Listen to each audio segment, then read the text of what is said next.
आपको इस बात पर कोई संदेह नहीं होगा कि सर्वप्रथम रामायण महर्षि वाल्मीकि जी ने लिखी थी, पर यह अर्ध सत्य है। सर्वप्रथम रामायण लिखने वाले और कोई नहीं, स्वयं भगवान श्री राम के सबसे बड़े भक्त हनुमान जी थे। लंका से लौटने के बाद जब श्री राम जी ने अपना राजधर्म संभाला तो हनुमान जी कुछ दिन श्री राम जी की सेवा करने के पश्चात शिव जी की तपस्या करने हिमालय चले गए और इसी दौरान उन्होंने वहीं एक शिला पर अपने नाखूनों से पूरी रामायण लिख दी, जिसे हनुमत रामायण कहा गया। इसके बाद महर्षि वाल्मीकि जी ने रामायण लिखी, परंतु जब भगवान शिव जी को समर्पित करने के लिए कैलाश पहुंचे तो हनुमान जी की वहां पहले से शिला पर लिखी रामायण देखकर महर्षि वाल्मीकि निराश हो गए, ये सोचकर कि आपने तो सर्वोच्च रामायण लिख दी, इसके आगे मेरी लिखी रामायण कहीं भी नहीं टिक रही है। तब हनुमान जी ने उनको निराश देखकर अपनी लिखी रामायण समुद्र को समर्पित कर दी और महर्षि वाल्मीकि से कहा कि आपकी ही लिखी रामायण युगों युगों तक लोगों का मार्गदर्शन करेगी और सर्वप्रथम रामायण लिखने का श्रेय भी आपको ही दिया जाएगा।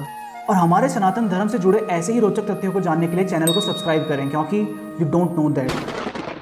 दोस्तों, आप में से कई लोग बजरंगबली के भक्त होंगे और उनकी पूजा आप सच्चे मन से करते होंगे, पर आपने कभी सोचा है कि मंदिरों में बजरंगबली को नारंगी सिंदूर से क्यों लेपा जाता है और उनके पूरे शरीर पर सिंदूर लगाने का क्या तात्पर्य है? दरअसल पौराणिक मान्यता है कि लंका से लौटने के बाद एक दिन माता सीता मांग में सिंदूर भर रही थी। तभी हनुमान जी ने माता को सिंदूर लगाते हुए देखकर पूछा कि माता, आप सिंदूर क्यों लगाती हैं? हनुमान जी के इस प्रश्न का जवाब देते हुए माता सीता ने कहा कि स्वामी श्री राम की लंबी उम्र और अच्छे स्वास्थ्य की कामना के लिए वो मांग में सिंदूर लगाती हैं। माता सीता की बात सुनकर हनुमान जी ने सोचा कि अगर थोड़ा सा सिंदूर लगाने से प्रभु को इतना लाभ है तो पूरे शरीर पर सिंदूर लगाने से प्रभु श्री राम अमर हो जाएंगे। उस दिन से हनुमान जी पूरे शरीर पर ही सिंदूर लगाने लगे। तभी से हनुमान जी को सिंदूर चढ़ाने की प्रथा प्रचलित हो गई। जब तक पृथ्वी पर राम नाम रहेगा तुम अमर होगे हनुमान।